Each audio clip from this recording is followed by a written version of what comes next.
Sandali lang po, isang malungkot na balita po. Pumanaw ang Taiwanese actress na si Barbie Hsu sa edad na 48.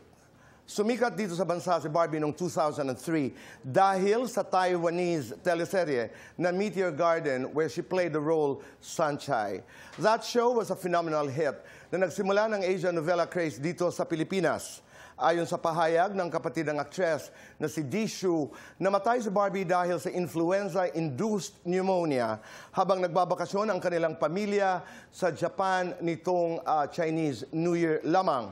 Pag-alala ng kapatid ni Barbie, I quote, "I was grateful to be her sister in this life and that we got to care for and spend time with each other.